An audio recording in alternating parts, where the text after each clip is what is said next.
Welcome back to another decklist video. So I'm going to be quickly running through my EX3 Imperialdramon decklist. It did quite well at locals. It went 3-1.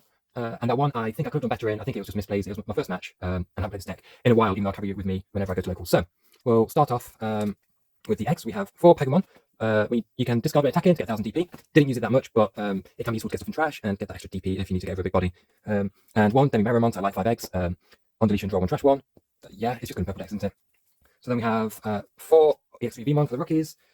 4 Wormmon, so that's pretty standard. They're both searchers, both get stuff from trash. This has had an errata, so the text on it isn't quite right. When you search top 3, you add a free type or Imperial in name to your hand, and then you trash a free or Imperial, and then you put the last card on the bottom of your deck.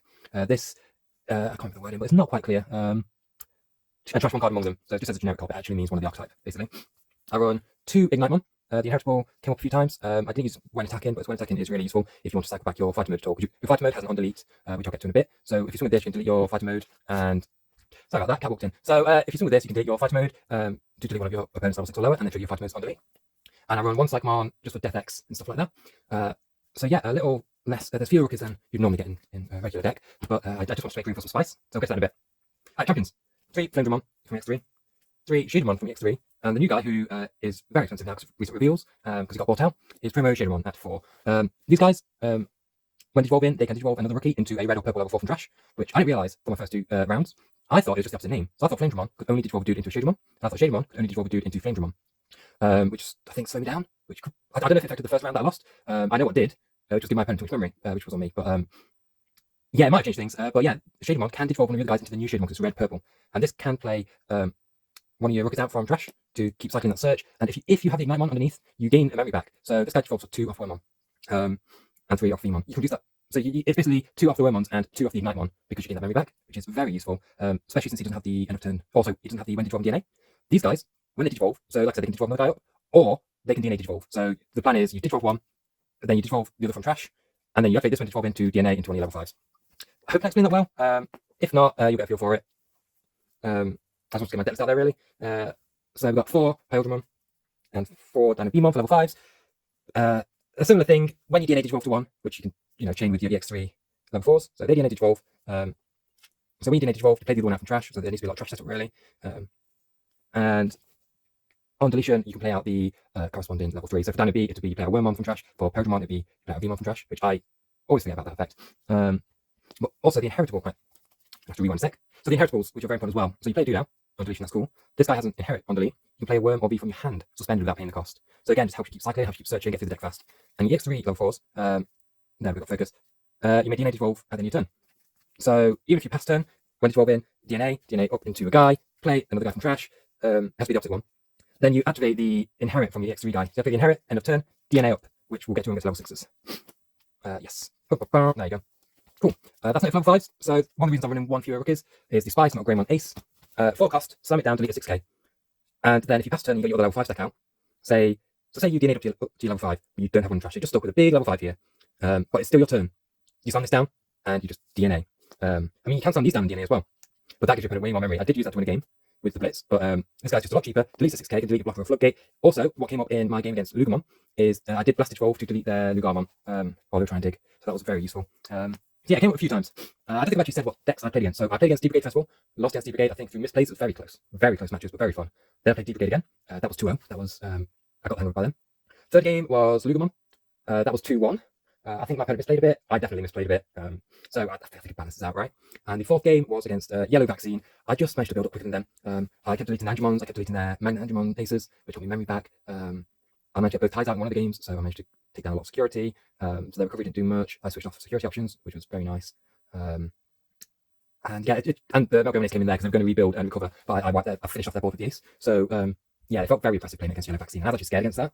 That's enough for that interlude. Let's get back into the deck list. We have 4 Dragon Mode from EX3, 3 Fighter Mode from EX3. So we'll just get Dragon Mode up close. DNAs off your level 5s. They can DNA at the end of turn because of the Inheritables. Then you can basically wipe their board but 1. Unfortunately, they get to pick what stays. Then it blitzes. So you can DNA up for game if you slam a level 5 down and you have your other stack, which I did do. It gets a DP boost, so 12k, it gets 14k when swinging. The Vmon has Inherit that also boosts it, so it gets very big. And it can digivolve into a Fighter Mode, which is for the cost, which is where I gave my opponent way too much memory in the first game, which was 1-2. So it was very close. 1 more turn. It was 1 turn away. I just gave him too much. He managed to dig for the Numemon, and he managed to rush me down. Then we've got 3 fighter mode. So you digivolve from this guy into this. When attacking, you digivolve for 2 off dragon mode. He's got piercing, which pairs with the Dino B inherit. Dino B inherit, you can attack on suspended, so you target your suspended. So you wipe the board but 1. You target the last one left with dragon mode, whether it's suspended or not, it doesn't matter. And then you digivolve into fighter mode. You get your piercing, you remove dragon mode, and bottom deck it from the stack, which lets you turn off all security effects. That's options, that's same as that's Digimon. And if you've got the Imperialdramon in there, you've got security tap +1, so that's at least 2 security down, and the board is probably empty at that point, unless they've got something like Hard Respimon or Blockwood Greymon, the Grim Next effects. And on deletion, you may play a Wormmon and Vmon from trash without paying the cost. So you can cycle again, actually do some searches, ready to set up. You've got your whole stack back in the trash, which means if you've got a champion and ultimate in your hand, you can just ping pong up again. You can have your 2 rookies play out on deletion, then you get the champion from your hand here, digivolve champion from trash, DNA them. I should be showing you the cards, but I can't bother to unstack my deck. Then you DNA them, and then you play out the other level 5 from trash. End of turn, DNA into dragon mode, swing with blitz, and potentially go to fighter mode if you need to. Okay, level 7, Omnimon, Omni for game. It did come up. Sometimes I did it for fun, didn't need to, but I did need to do it once or twice. Tamers got 2 ties for the memory setting and the security bonus, because fighter mode, dragon mode, and whatever is red, purple. Analog Youth sets up your trash, gets stuff to hand. When you delete your fighter mode, you get cycle stuff back out. This guy lets you hatch an egg and gain a memory back. So with a short turn on your opponent's turn, it doesn't matter. Even if you just swing in with your level 5s because you don't have level 6 in hand, you get out your rookie again, and then you get to spend these, get your memory, get an egg hatched. We have, for options, 2 miss memory boost, set up trash again, get some bonus memory later. We aren't playing the training because we do run some red cards and some white cards. It's too risky, I think. I mean, this is risky too. You don't get to pick what goes into trash, but you trash 2 cards, add one to hand. I can accept that because I don't have the choice. It doesn't feel as bad. And 1 coin from darkness to pop your fighter mode, get 2 cards back to your hand, ready to cycle again. You can get 2 cards from the stack again. Like you get the Shaded One back, you can get Dino B back, and then you know you have the other pots in the trash ready. Or if you don't have a dragon mode, complete the stack, get that dragon mode back. You can see the rest of the options here. 2 Crimson Blaze, which is just good at the moment. There's a lot of playing by effects. A lot of 60 or less. There's a lot of people rushing down, so just wipe them out. And the cost is reduced by how many Digimon your opponent has. Perfect against Bloom, Luger, D-Brigade. 1 Guy Force, just in case. It did come up. It did wipe out. It wiped out some smaller guys just to stop extra hits getting in. So it could have been a 3rd Crimson Blaze, but sometimes you want to kill a big guy. Yeah. Okay, let's talk about some options for the deck. So there's the BT12 Imperialdramon fighter mode. It can go on top of dragon mode. We swing dragon mode, you go to this. You get extra security attack. So if you've got the stack up, there we go, got the stack up, that's at least 3 security hits. It's got block as well, which this deck is missing. And it can also wipe the opponent's board if anything else is refusing to go. It's literally refusing to leave the board. Or you need to go straight to security. Go into this. And you can, is it bottom deck or return to hand? You return 1 suspended Digimon to the hand, or return all suspended to the bottom of the deck. So that's another option for a board wipe if you need it. I feel like it's not necessary, to be honest, but it's there. Continue Digimon. You got Itemon scatter mode, just good, just it's scatter mode. There's a reason it's limited. You got Gazimon. If there's a lot of memory gain at your locals, you can use Gazimon to switch it off.